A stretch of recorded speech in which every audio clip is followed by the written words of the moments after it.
Right. So how would you define MedTech or medical technology in your opinion? You first. I think so. I would go with a broad definition to begin with. I think the term technology can refer to anything, right? Technology can be, if we're going back thousands of years, a stick to make things easier for our ancestors, and now that is in essence what we're trying to do with the kind of advanced tools we have at our disposal. Technology is anything that makes life easier, that makes learning easier, that makes your student experience more effective, enhanced, and in the context of medical innovations, I would say that that's key not only in the medical education sphere and environment, but also in general when it comes to, when you're going to be practicing clinicians. Hopefully we'll inspire that kind of, not reliance, but not being afraid of using the technology and the tools at your disposal to perhaps innovate in your fields. When you practice clinically, when you teach, whatever you do, I think as long as you're innovative and pushing the boundaries, that's important. Knowing your limits as well, but that's how I would describe MedTech, using the technology at your disposal to make life easier, better for your students, for your patients, everyone you come into contact with. Yeah, I'd agree, and I think you can have some granular detail with that kind of definition as well, and you can always, I'm always a big advocate of know your audience, and that whether that's a speciality in medicine or whether it's the type of students you're dealing with at a particular year, and you can then align the appropriate technology to enhance and assist with that, whatever that task might be. Now, in practice, it might be using one of the Da Vinci robots for some incredible laparoscopic surgery, or if you're delivering teaching to second years, it might be picking the right e-platform to enhance understanding of a particular topic. So it's all about understanding who your audience is and the context of what you're trying to do, and then cherry picking the right piece of technology that will assist. And as Dr. Hassoulas said, it's all about tools, and it's picking the right tools for the task at hand. So for me, there's always a little bit of kind of research before you get into the delivery phase of saying, okay, who's this for, and what's the context of what we're doing? And that allows you to then build a reasonable portfolio of saying, okay, well, this will be the most appropriate set of tools we can use, and it will incorporate X, Y, and Z platforms and technology. So yeah, it's all about understanding who your audience is and the context from my perspective. What do you think is medical technology for medical students? So not only in the perspective of their lecturers, which is you guys, but in the perspective of medical students themselves and what it means to them and how they should sort of regard it. Certainly from a personal perspective, I've always described medical students and this generation of learners as digital natives. And what I mean by that is that you guys have never known anything other than connected devices, and that's a big deal. And it means that you are confident and competent and familiar by using these connected devices in every part of your lives, work and social. And I think from my perspective, when it comes to looking at medical students and how they can use technology, I almost sort of flip that question and say it's actually up to us as the faculty of teachers to understand what you guys are most comfortable using, and then for us to exploit those platforms by getting some learning in for you. Now, whatever you use that you are happy using, then we need to actually understand that so we can then incorporate our teaching activities towards that. So in addition to perhaps using technology assists and enhancement for the teaching, I think one of the other huge benefits of technology is, I'm not going to dress it up, there's more medicine for you guys to learn now than there was 30 years ago when I was a student. And I think as part of that, you've got to become more familiar with the technology that goes hand in hand with your clinical practice. 30 years ago, there weren't the Da Vinci robots, for example. And I think making sure that you are able to both understand and become competent with the technologies that you're going to use as part of your day-to-day practice, I think is vital. And yes, that is educational too, but in terms of clinical practice, it just means that you're using, again, suitable tools for the particular area of medicine that you're interested in. That's certainly my perspective. Yeah, I'd agree, and I think it has to be tailored. So just thinking about, as Prof. Coffey was talking, it reminded me of something that a couple of students have said when it comes to, for instance, using technology to enhance the online experience. Some students just aren't comfortable online. It may be that many of them do enjoy the remote sessions, they do enjoy the e-learning. Some still prefer the in-person sessions. And I think what's key is that the application of technology should still occur in those settings. Just because you have an in-person session doesn't mean it necessarily needs to be a dry 1-hour PowerPoint presentation. It can be something more interactive, more engaging, and students need to be engaged as active participants in their learning, not just sitting there passively absorbing. There are times where passively absorbing information helps. You can do that from home. You don't have to come in to do that. Yeah. At the same time, I think, as Prof. Coffey has said, there are tools that, for instance, make precision tools that make things, for instance, like less invasive surgical procedures much more efficient these days. But at the same time, hardly anyone would like to see a virtual GP. You'd want to come in and actually see a person, and you get information from the other person that you would miss out if you were having a consultation online. So there's definitely a place for technology, and there's definitely, I think, targeting those areas where technology can make life easier, can make procedures more effective, can make learning more effective. Does that mean that we need to completely change everything that we've done in the past? No, some things will still work better the way they have traditionally been done, but it doesn't necessarily mean that we should rely on old methods that are no longer effective. Completely agree. Oh, what was the motivation for starting HIVE, and what stemmed it? Why did you do it differently than most of the lecturers? It's a big question. So I'll give you a brief historical context to HIVE. So pre-pandemic, there was what was referred to as the e-learning group for C21. And then as the pandemic struck, obviously for programs such as C21, the MBBCH program, things changed overnight. Everything had to move online. And for a program that's been traditionally very much face-to-face, that was a bit of a nightmare, a very scary scenario for many lecturers. So HIVE came to be, at least in its primordial phase, as a support mechanism for staff, because you may be aware of this, you may not be, but many of your lecturers, there's a wide range of abilities when it comes to delivering stuff online, e-learning. You have people such as Prof. Coffey who will churn out e-learning overnight, and you have other lecturers who may struggle with a PowerPoint.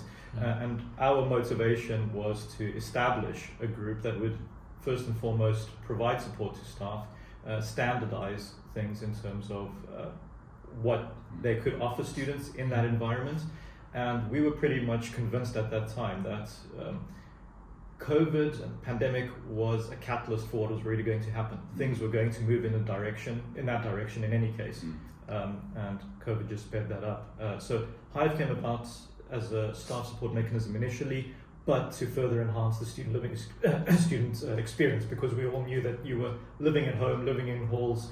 Those must have been really challenging times as well. So we needed to ensure that we were keeping you motivated, that learning was not just boring pre-recorded lecture you'd be listening to and then stuck in that very, very isolated environment.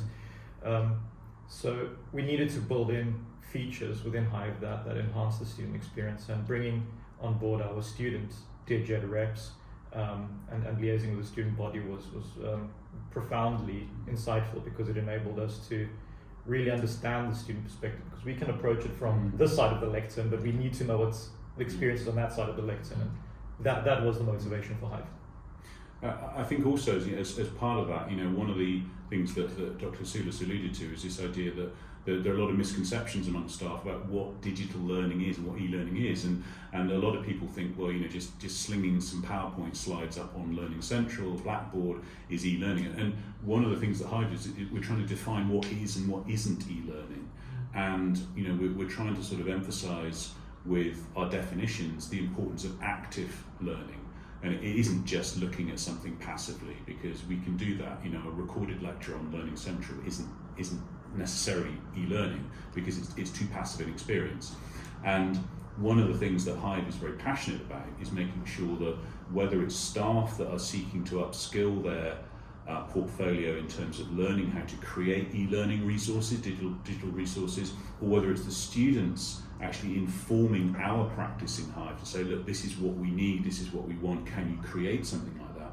HIVE is really kind of a hub for all of that, because it can then take the student input where we're actually listening to the clients. I know you're not clients, but you know what I mean. And also then that helps inform how we then can support and train staff who, as Dr. Hassoulas said, might just be just about proficient with using something like PowerPoint. If they're really on board, they might know how to use Xerti.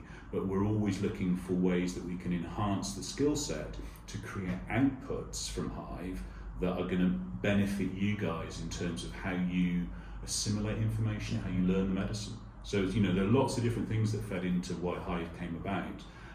But I think, you know, without sort of being too obvious about it, Dr. Hassoulas was the driving force for this, because up until then nobody had really sort of like grasped that in this medical school, and it did take Dr. Hassoulas to do that, and we're very glad he did do it. From what we understood, it was kind of imperative to adhere to online learning because of COVID and everything going on online. So from that transforming into HIVE per se, did you have to get any like permissions from the university? Were they supportive, like in terms of funding and everything? Now you've got an office, and so how did things progress in that way? Was there any support from the university? So the university centrally is supportive because they are aligned with our vision of blended learning and where things are going, the direction of travel. The thing is, though, as you may or may not be aware, the medical school was considered as being quite ahead of the game in terms of e-learning provision. Other schools are quite behind, so the university's focus was on getting other schools and other colleges even up to speed. So they couldn't invest much in what we were doing, but we were lucky in that we did have support. Head of school, Prof. Riley, we had support by the previous Dean for Medical Education, Prof. Sweetland, and since Dr. Jamie Reid came on board, the new Dean for the Centre for Medical Education, he's just been inspirational. He's helped us secure a lot of not only influence within the medical school, but also, I mean, Dr. Reid and Prof. Coffey helped secure this office space and increase our visibility, not only to colleagues, but students as well. So I would say they have been supportive. I think it's also important to mention that there are a lot of great projects happening within the medical school, so there is quite a bit of competition for innovation funding. But I think we're at a point now where we can consider ourselves very, very competitive in that area. Yeah, I'd agree with that. Now, I think, you know, the Central University has, you know, within the Learning and Teaching Academy that Claire Morgan runs as the Pro-Vice Chancellor, I think has realised that the role that digital education has to offer within all the courses that Cardiff University has, whether they're undergraduate, whether they're postgraduate, and also within postgraduate research. You know, we've got a lot of the things that HIVE are doing are actually involved in helping to educate researchers in maybe laboratory techniques or research methodologies where we can start to use those kind of e-learning approaches. So yeah, I'd agree. I think that the university's been broadly supportive where it can. I think, you know, as a general overview, I don't think I'm sparing any blushes by saying that probably Cardiff University as a whole is coming quite late to the party in terms of understanding the importance and the potential for e-learning, but now they do realise it. We're playing catch up really quickly, and that's really encouraging to see. It's very positive. And as Dr. Hassoulas said, within the university, the School of Medicine is seen as quite at the vanguard of some of these kind of e-learning technologies. So yeah, we're grateful for the support that we've had from the Central University, and we're very grateful for the internal support we get within the School of Medicine from our current Dean of Medical Education and our Head of School. I think just to add to that point as well, I think what's interesting for us is that we've recently been invited to sit on the Medical Schools Council Digital Education Steering Group, and I think for us that's been an eye-opening experience because we get to see what 20-odd other medical schools in the UK are doing, how we fare. We're a bit ahead in certain areas, we're a bit behind in some areas, in other areas, so it's good to be involved. Good perspective. In that, definitely, when trying to convince your fellow colleagues, when trying to push this forward, what were some challenges that you faced? And you mentioned having that student body interaction. What type of feedback did they give you that influenced your practice? So I think, Yeah. it is a big question, and it's a good question. I think you will always face resistance when you're proposing something new and innovative, not because it's resistance to the idea itself. It's people are comfortable with the way things are, the way things have been for a long time, and if someone comes across and makes a proposal to change things, it's uncomfortable. So I think we were expecting that. It wasn't a big shock to us. I think what perhaps we weren't expecting is the support that we got from many other colleagues, and I think that for us kind of verified the fact that we're on the right path. And importantly, I would say probably more importantly, was the support that we got from the student body. So we collated data. Prof. Coffey also circulated a survey not so long ago, about a year and a half ago. 2 months ago. Yeah. And that was targeted at students enrolled on programs in the medical school in general, obviously the MBBCH being the largest, but we collated quite a bit of feedback, and we've actually, paper is almost published. We've responded to some reviewer comments now, so hopefully that'll be published in the next month or two. But that was in essence the base of the proposal that we've put forward in terms of the model of blended learning we've developed through HIVE, and it's very much come about as a result of student feedback. And I think that in itself, it's difficult for colleagues who haven't been on board to argue with what students want, because if students are saying this works, this doesn't work, perhaps try that, we have to follow the lead of the student body. It was absolutely the student input that kind of drove all of this, and also led to the support. And as Dr. Hassoulas said, we've got plenty of staff with different opinions as to the value or otherwise of how e-learning can be integrated into curricula.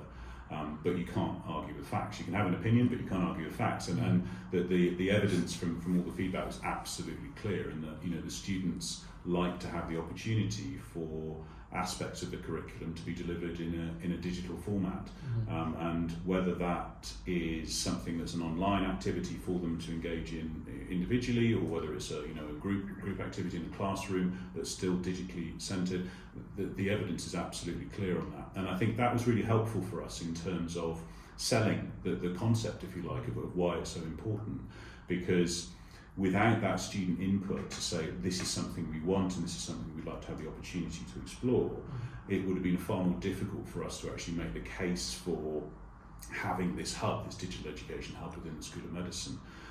So it's a little bit sort of like chicken and egg, in that people like us, people like myself and Dr. Hassoulas, knew that this is something that would be worth pursuing, but until we had the student feedback, it was more difficult for us to actually sell the concept, because again, as we've already alluded to, you get, as educators, you get kind of used to being in a comfortable rut where you've spent years delivering your PowerPoint lectures in LT1. Why change?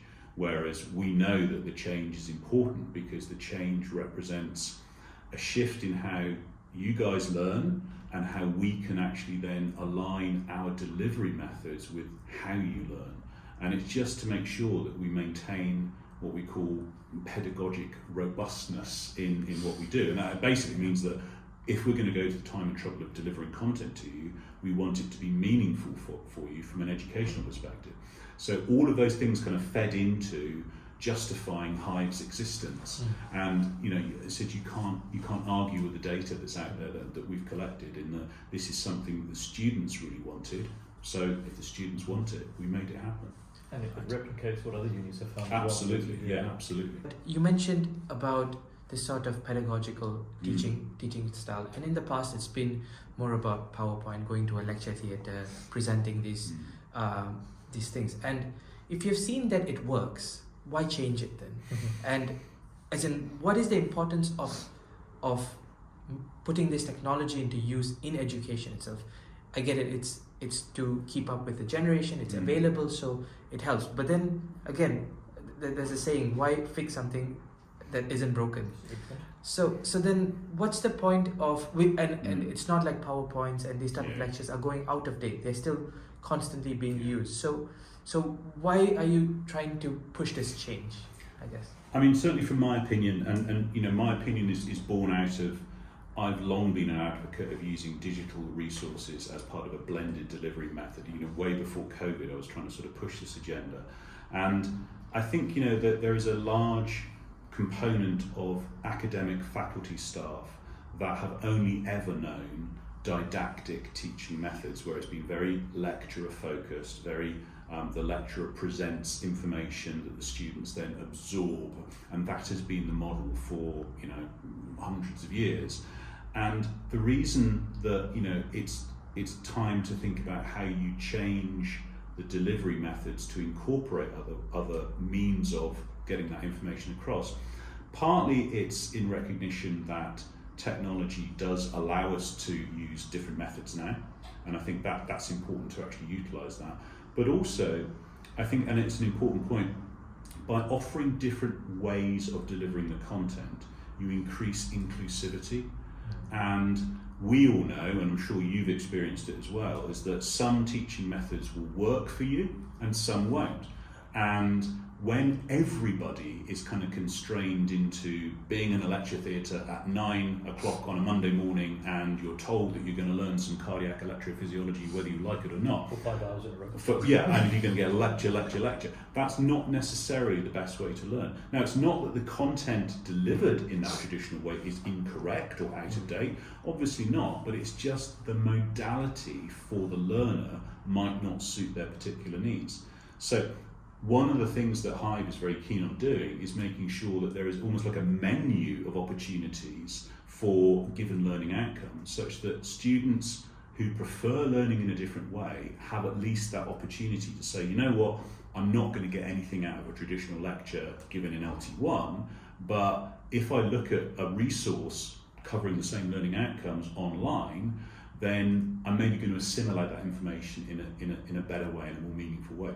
So in answer to your question, no, we're never ever really going to get rid of the different modes of teaching, but again, it's a function of picking the best delivery platform for the learners we've got. Giving them that range of opportunities means that they can then say, okay, you know what, a lecture on such and such will work for me, but an e-learning resource on something else will actually be the better fit.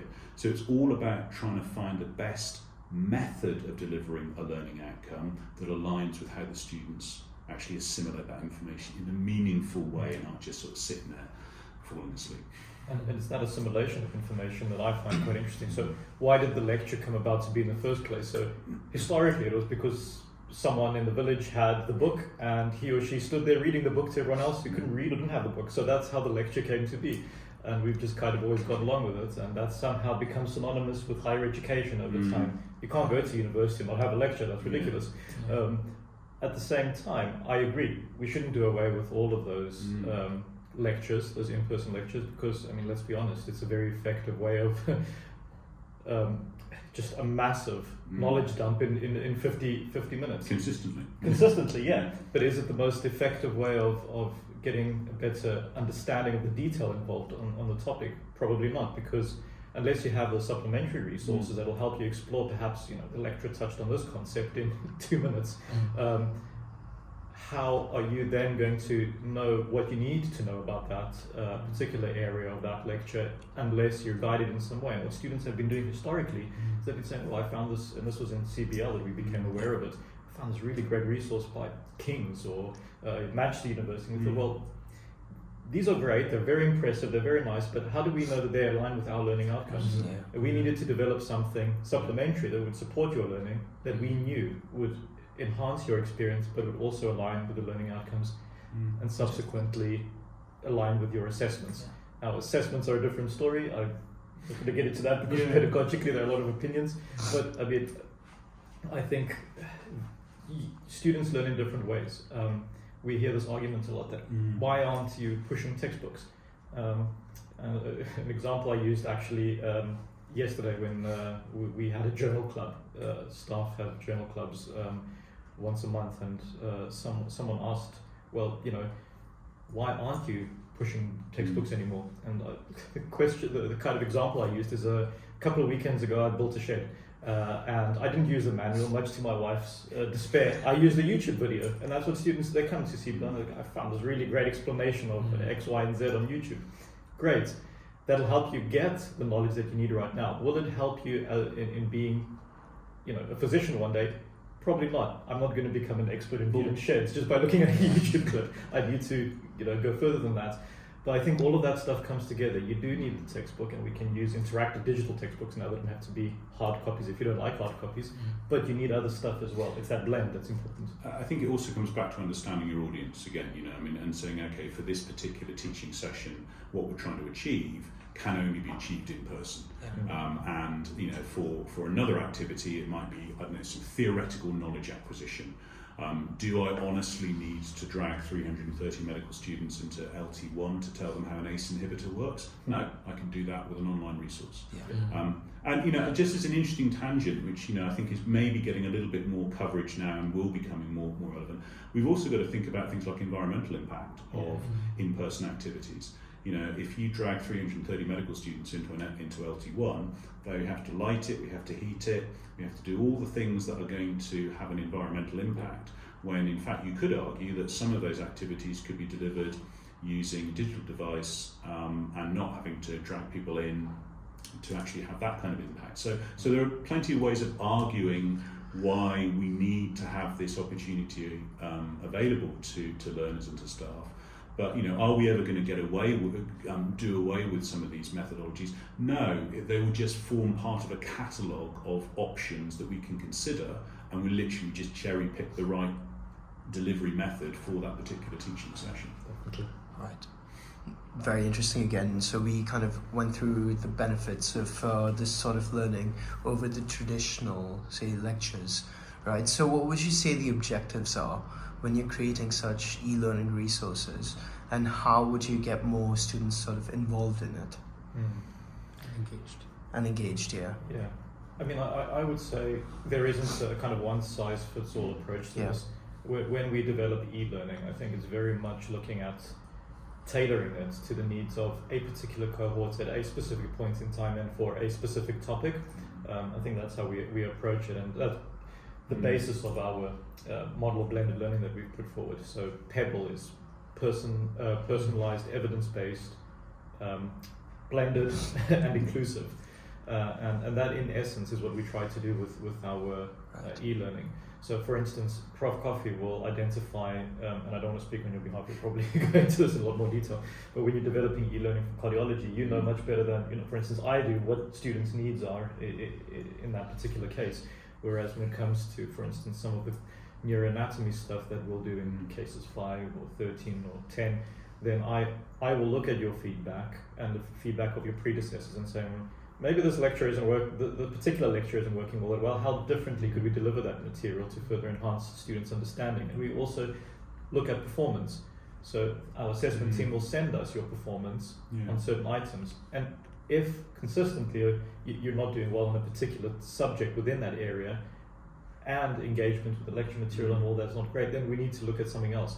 So we could replace a lecture with a mandatory e-learning resource, or we could label it as supplementary. Have the lecture, but if you're not sure about certain areas or topics covered within that lecture, you can always explore this in a virtual patient case, for instance.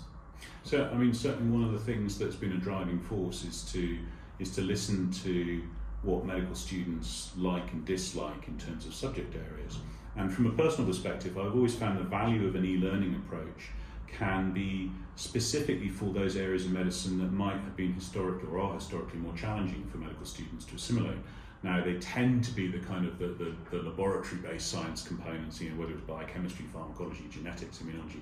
Well, they always tend to be a little bit green kryptonite for medical students, understandably so.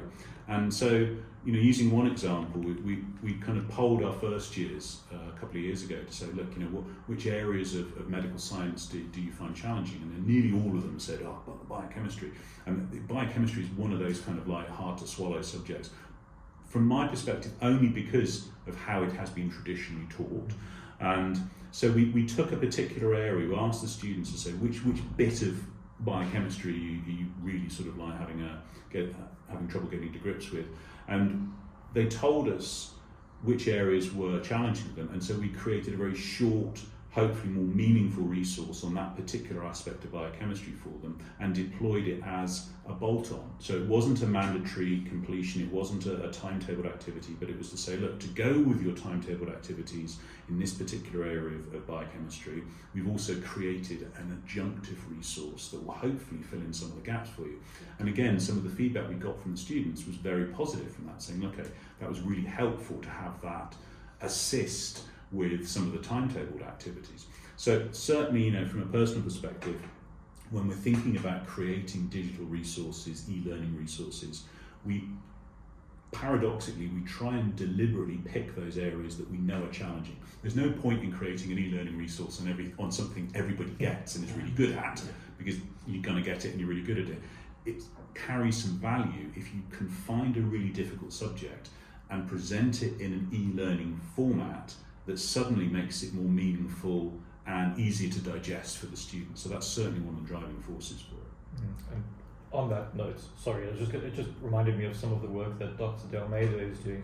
Dr. Delmeida is a new lecturer in Phase 1, a couple of years now. Yeah. But she's been really good at using e-learning to break down complex concepts, specifically in biochemistry and other areas. And I think in essence that's what e-learning should do, is take a complex concept and break it down into its simplest form. And I think she does that really well. Absolutely. And again, it feeds into the inclusivity agenda, whereby saying if you're saying this learning outcome and you're delivering it in a particular timetable way and the students are going, don't get it. If you say, okay, we'll take that learning outcome and deliver it through this platform of e-learning, and the students say, now I get it, then that's a win for us and it's a win for you guys. So certainly, it's a driving force for it. What are your thoughts on artificial intelligence in medicine and artificial intelligence and its role in medical education? And this could be particularly looking at certain recent releases such as ChatGPT or the sort of AI software in Notion itself, and both in a lecturer and a senior perspective and a medical student or a student perspective in that manner. It's really, really topical. I went to a conference last week, and the main subject was ChatGPT, and many people had to sort of change their people prepared their presentations weeks in advance, and the stuff was evolving so rapidly they needed to go back and change parts of their presentation. It is a fascinating area. From a kind of philosophical perspective, I worry about the role that corporations have in trialing these tools on us. I think this needs to be more democratized. It needs to be something that is for the people, as opposed to experimenting to see what works and what doesn't work. It's all in the use of how you use technology. It all depends on its application. So you could use something to make life a lot easier for people, or you could use it and abuse it. What we've seen, unfortunately, in postgrad studies, a few students are perhaps tempted to play with ChatGPT, which means that platforms like Turnitin have had to develop countermeasures to detect artificial intelligence in submissions. So it is an area that's going to be rapidly evolving. I'm hoping, because I am an advocate of making things better and easier for everyone, for lecturers, students, patients, I'm hoping that it develops in such a way that it's used to enhance experiences. I think AI is going to have a place in both medical education and medical practice, in more and more areas of medicine. And I think we're at a simplistic level when we talk about AI, we're talking about algorithms that can assist with things like diagnosis and suggested treatments. And the one that springs to mind, which has actually been used for quite a number of years now, is things like histopathology. And whereas in the old days you'd have a histopathologist staring down a microscope looking for precancerous cells, now we can program an algorithm to look at that slide and have a far more accurate analysis of what may be precancerous, and therefore then gets reviewed by the senior clinician. So you can almost have a triage system where you've got AI as the first port of call, which might be able to do a rapid and massive amount of data analysis for patient cohorts, which is incredibly valuable. effectively filters then what is then seen by the human. So do I foresee AI having an autonomous role in healthcare? And no, I think there always has to be the human element as the ultimate check. But can AI assist with areas of clinical practice? Yes, absolutely, and we will see more of that. But no, I mean, if you're asking me, do I see a point where AI would have complete autonomy in diagnosis and treatment? No, no one wants a Terminator running around trying to diagnose something. But certainly in terms of assisting clinical practice, yes, it's going to have more and more of a presence, certainly. Do you think machines such as AI can learn as medical students and doctors are in their med school or specialty training programs as effectively? I think it's an interesting question because there are certain tools and platforms out there that, at least from the teaching perspective, enable us, or certain algorithms built into these tools enable us to identify, for instance, gaps in students' knowledge. Yeah. And AI can be used by us to help further enhance student experience by exploiting those gaps, not exploiting them in the sense of exploiting the gap, but developing materials that will enable us to fill those gaps in knowledge more effectively than, for instance, if we manually go through and try to identify those gaps ourselves. So it can be used in that sense. And I think equally as junior doctors, there are ways again through which AI can assist in learning, in taking on new information. I think also, machine learning as it stands at the moment is not at a point where you could say a machine will be able to learn X, Y, and Z components of medicine in the same way that a medical student or a human can. We're nowhere near that, whatever people might say. And yes, I think with the advent of more availability of quantum computing and the way that quantum computing works, that will change how machine learning works and therefore artificial intelligence works. But are we at a stage where we would say actually a machine would be able to assimilate 5 years worth of medical training in the MBBCH and then become a doc? No, we're not there yet. And again, I think it goes back to almost the previous question, was that at the moment we're in a position where we can use these kind of technologies as an enhancement, as an assist to what the human is doing, but we're nowhere near having that level of autonomy with the processes of machine learning at the moment. Now, of course, that might change, and we might get to a point where you get sentient machines, but we're certainly nowhere near that at the moment. And it's an interesting point. It's actually reminded me of something as well. So these platforms, these tools will learn in a different way to how you as budding clinicians learn, as clinicians one day will be learning on the job. And an example is my wife and I are currently undergoing IVF, and there are some really, really sophisticated tools that can predict how healthy an embryo looks pre-transfer, how likely it is to implant. And we actually had one of our embryos, it's a particular program, I think it's called IDA, had a score of 9.2 out of 10. Now what does AI tell us? You're almost guaranteed to be pregnant. Are we pregnant? No. So it's telling us, it's giving us information that we would probably struggle to have gathered just using our own 5 senses. It's able to learn in different ways. But in terms of execution, you need the human mind there, the human application of knowledge to take that to the next step. That's really interesting, and we've talked about one spectrum of AI and its application with medical students and students in general, and junior doctors as well. But what about the other spectrum? Do you think AI could replace professors and lecturers in the future? Conflicted feelings. She would some days, yeah. I guess it's a function of what the learner is seeking to achieve. Now, at a basic level, AI and machine learning can already deliver it. If you're seeking to know how a drug works, you don't actually have to have me stand in front of you and tell you how the drug works. An AI algorithm can do that quite adequately for you. But it was an interesting as an example, I think, to go back to having the human component, just last night actually, a colleague sent me some content that they'd seen on osmosis, and the osmosis tutorial is great. They're really, really innovative way and interactive way of looking at topics. And they sent me this osmosis example, saying, "Look at this is a really great way." And I looked at it and thinking, yeah, it looks very, very visually appealing. And then I saw one of the drugs they actually talked about, and it was a really minor thing. They just said this drug is a beta blocker. And it wasn't. It was a beta agonist. And you just think, okay, well, that was an example whereby, it was just the human element of me being an awesome pharmacologist, obviously, just to spot that. And that would be my only concern at the moment, is that, I think for some things AI can already deliver content, but there still needs to be some way of checking that the content is correct, because algorithms, as Dr. Hassoulas said, they aren't always spot on. For whatever reason, and whether it's predictive in terms of medicine or whether it's educational in terms of delivery, there still needs to be some way of checking that the content is absolutely correct. So, do I foresee, a Terminator taking my job? Maybe, but not for a few days.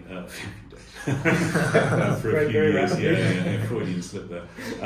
So, again, it's all down to context. So the basic stuff, can already happen. For the really, really important stuff that's born out of experience, human experience, probably not, because the best AI in the world would still need to assimilate experience, and that is difficult to program into an algorithm. 25 years of being a pharmacologist isn't something you can necessarily program into a robot at the moment. At the moment, might change, but I think they will learn rapidly. It is going to change significantly and profoundly, I would say, by the time I retire, at least. I think the way students learn, the way I'm going to be teaching will change very much within the next 20, 30 years. What that'll look like, I have no idea, but I know that AI will probably feature in certain ways. Will it replace me? I don't think so. I think it'll probably make my life easier if I embrace it, and if it's used in the right way, it should make students' lives easier as well. And I think it should be used to further enhance our ability to do our jobs, whether it's as a lecturer, as a physician, what have you. Will it eventually replace all of our jobs? Probably, but as long as that's freeing us up to live better lives, live happier lives.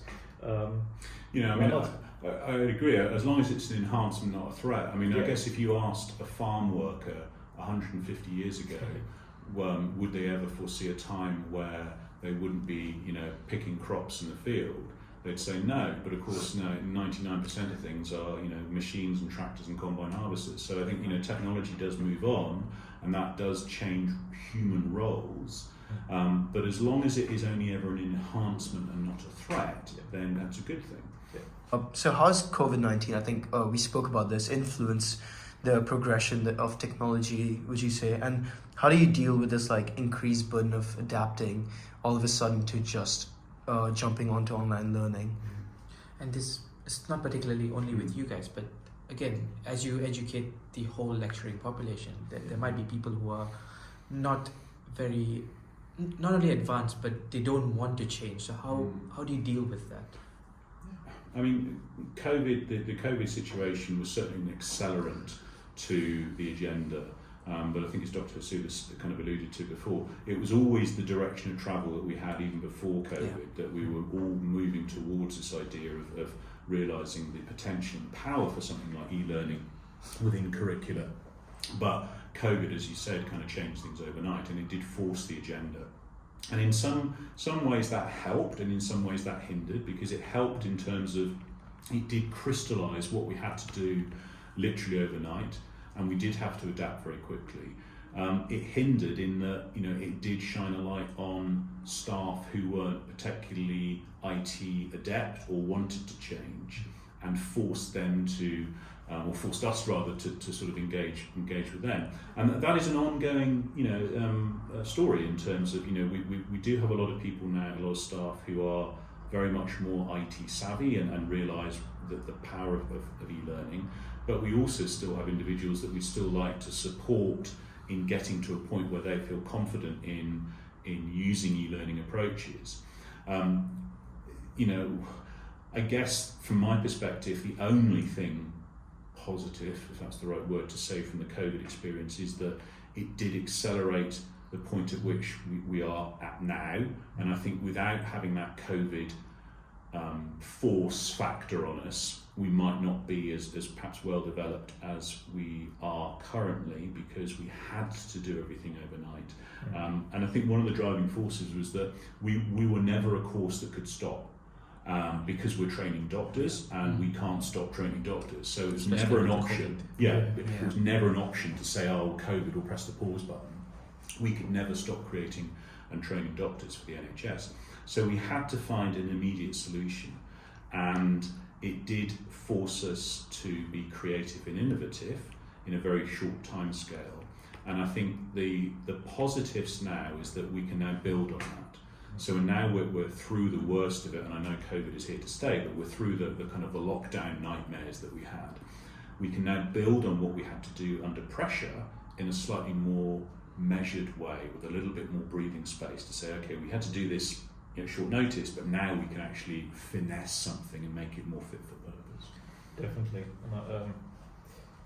It's quite interesting listening to going back to the conference from last week, listening to presentations of people who have had experiences pre, during and post-COVID, and how their teaching has changed and what their data is telling them. And this is not just in the UK context, this is international, is that students do want to blend, whether that is due to COVID, because students have learned differently, or if this was going to happen in any case.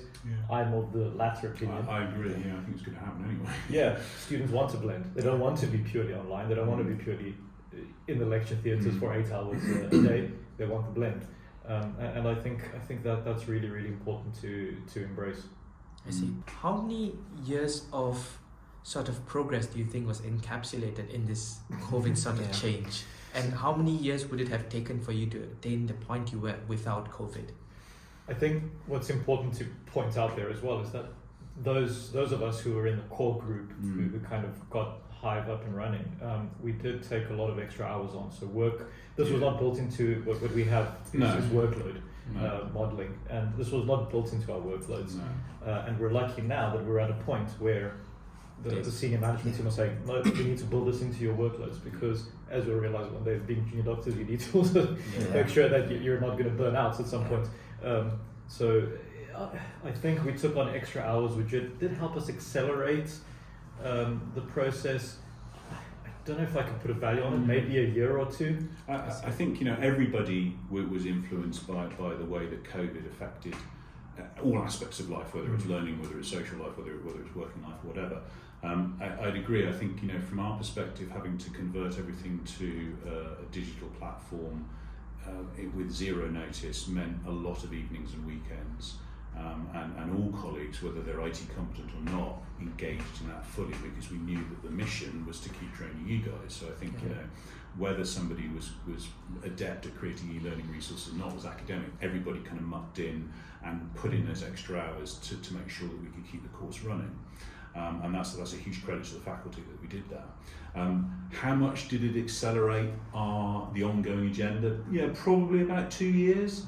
And the context of that answer is that I think, although there always was a direction of travel to move towards having a blend which had a higher visibility of e-learning components, we have always, within Cardiff University, been part of a Russell Group structure, and obviously the Russell Groups are research-intensive universities, and that has always been the apex of the mission of the university, to be that research-intensive experience, and that is always going to be what Russell Group universities are focused towards, quite understandably and justifiably. And that has sometimes meant that because of the research focus that Russell Group universities have, it's meant that there isn't necessarily quite the same drive for educational activity. Now, I think what happened with COVID is that it kind of like caught us all out and had to push us towards creating what we have created. And as I said, the positive that's come out of it is that, the educational agenda is now front and centre in terms of what we can and must be offering our students, and as part of that agenda it has to incorporate the e-learning. So probably 2 years, it's again difficult to put in precise metrics on it, but probably more of a help than a hindrance. Definitely. Yeah, and that's a good point actually, because in terms of PEBBLE and what the E stands for is evidence-based. So as a Russell Group uni, you need to be research focused in everything you do.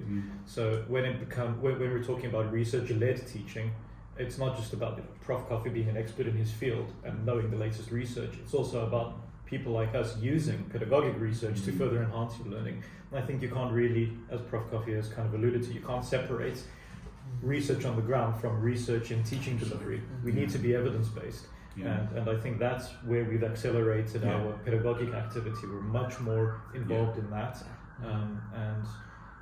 I'd say where we gained ground was getting many colleagues off the ground with e-learning in a much shorter period of time. And Prof. Coffey is actually going further with that now. And gathering the feedback from the students, because obviously we're having to switch everything overnight virtually to online. We needed to make sure that we were doing it right. So a lot of the things that we created then came with that kind of feedback form. And I know you guys were kind of like, you're formed out in terms of like, constantly finding feedback, but it was really valuable to us. Whether something worked or whether it didn't, it was all useful for us to know, so we could then iteratively enhance the next version of what we created. And again, another advantage of e-learning is it does give you that power to say, okay, here's the feedback, let's tweak it and make it better and better and better for each version that we create. Definitely. Yeah. So, as MedTech Easy is like a part of all this like uprising MedTech, and in terms of medical students getting more involved with it, how would you say we can get more medical students and junior doctors involved with this? It's a good question. So we started HIVE off with junior doctor involvement in terms of the radiology side of things. So we have two really, really dedicated, no longer radiology trainees, consultants, Makes me feel very old. Very proud, very old.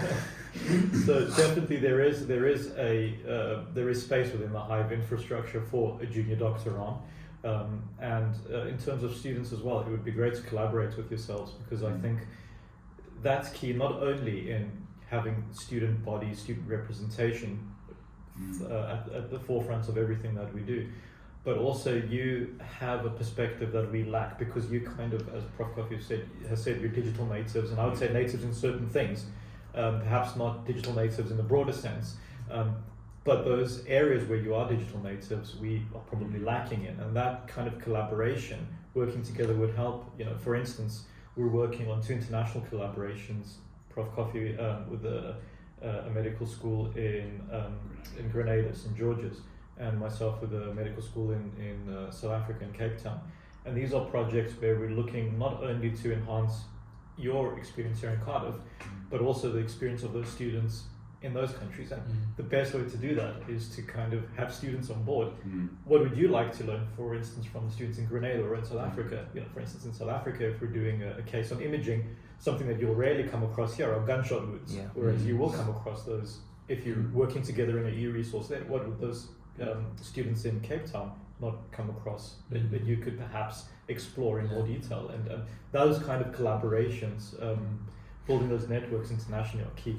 What devices might facilitate how you learn something? And so it's not about somebody being an expert coder, it's just somebody having a conversation to say, well, actually I use a Samsung tablet or I use an iPhone. That's actually really valuable for us, because if we know what individuals are using in terms of the hardware that enhances their understanding, we can then tailor our resources to it. So, I know a lot of medical schools, for example, actually buy iPads for all of their students, and that means all the resources they create, they know will run on iPads.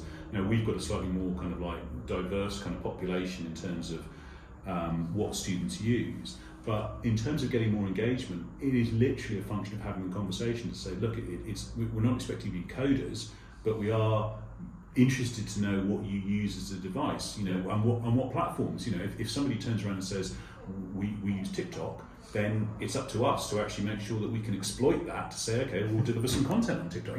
So I think having those kind of conversations, I think, is useful in engaging, certainly with students, because you're the end user of this, but it applies to as much staff as possible. So I think maybe busting some myths about what we're actually wanting from somebody. We don't need an HTML5 coder. It'd be lovely if they did know some HTML5, but it's not a prerequisite to be engaged in the e-learning agenda. So it's all about having conversations at this point. You brought up a very, very interesting point that kind of segues into my next question as well, which is this sort of medical devices, creating innovative products and innovative resources for medical technology, using medical technology itself. So just generally, not particularly part of HIVE or anything, but just imagine that you're part of a medical technology firm or something like that. How would you know that when a person applies, this person is genuinely doing it for the sake of improving life through medical technology and not just for money and monetary reasons in their future? And I mean, it's a hard assessment to make. And what would you suggest to students, to anyone applying or trying to figure themselves out in this medical technology field, MedTech field, that they should, and how should they come across as being genuine, and how should they try to improve, basically? I mean, I can give you one perspective. I'm not saying it is the perspective. I mean, certainly from my perspective is that I think if you are genuinely doing it for the good of healthcare, then whatever is developed must be what we call open access. And open access means that everybody's got access to the source code. Everybody, there is no kind of like subscription required to access it, and it means everybody can actually use it. And I think that's the true definition of making something available to all, and not behind a paywall or anything like that. Does innovation in technology for medicine ultimately end up having a finance or a financial component to it? Nearly always, but again, I think you can probably mitigate that by saying, okay, well, what are we creating this technology for? Which aspect of medicine? So the one that springs to mind is looking at developing countries that don't necessarily have well-developed healthcare programs at all, but using technology assist to, for example, diagnose cataracts. And there's a great little kind of bolt-on camera that you can stick on an iPhone or an Android phone, and then you can quickly assess whether your patient has got cataracts or whatever. So you can then say, okay, I'm developing this technology that can be used in an environment where there is not a well-developed healthcare system, and therefore that is the justification for it. It becomes a little bit more difficult to tease that apart when you, for example, look at an iWatch that can do a rhythm strip ECG, and you think, wow, what a great idea. But of course, Apple are going to be making money from that, even if you take the output and use it for a widening access rate. So yeah, my original answer stands. I mean, to truly do it for altruistic reasons, anything that's developed must be open access, and that means everybody's got access to it. Yeah, I think that's definitely one metric. It's a key metric, I would say, and this is probably a much more challenging one to sort of quantify, but it's also the person's motivation for wanting to do something. So obviously we're unfortunately tied, or we're confined to the parameters within which we function as a society. So unfortunately money is the key driving force. Ideally it would be science and healthcare and other things, but yeah, unfortunately it's money. And you can see, for instance, at least I can see, because I have lived in a country previously, not Greece, but it's South Africa, where there is privatized healthcare. And you can tell the difference between students in the UK and students in countries where there's a very, very heavy privatized healthcare element. What motivates people to go into medicine, and it's very, very different compared to where you have a public healthcare service. That's the key. That's something worrying for me in the UK if we're going down that route of US medical students are in it for helping people. If we go down the private route, what will motivate people in 20 years' time? I dread to think. But also things that you're doing, you two in particular. So Ravantha, I mean, you set up Askizi. It's open access in that you've got 30,000 students across the world, and what motivates you is building something successful. I'm not putting words in your mouth, but this is the impression I get. And also, you should be rewarded for it. You got your associate fellow of the HEA, so that is what motivates you. You didn't necessarily make any money out of it, but that's what. And Aditya, the same with you. You're setting up this new initiative, and I'm sure you'll get those rewards. It may not be, probably won't be monetary, but you know that doesn't take away any of the pride that you'll feel in setting something up that makes a difference. I think unless you're working for a big pharmaceutical company, and I used to work for a big pharmaceutical company, fortune and glory doesn't feature in this. I mean, I think most people get into medicine because you want to improve healthcare, and by definition that tends to be an altruistic component. But yes, I mean, ultimately things always do get monetized, and I think, you know, it's a function of who is actually creating it. And without doubt, you know, big companies are able to offer financial input that can accelerate the development of technology that's going to be a huge help for individuals across the planet. But it's the point at which they start to hive off the profits from that can be more problematic. But it's a difficult one to answer. Right, so that brings us to the end of our questions. Thank you so much for joining us here today. Thank you very much. Thank you. Really interesting discussion. Yeah, it was really interesting. So some really interesting professor perspectives on MedTech, and we hope to speak to you soon again. And thank you so much. Thank you. No problem. Thank you very much.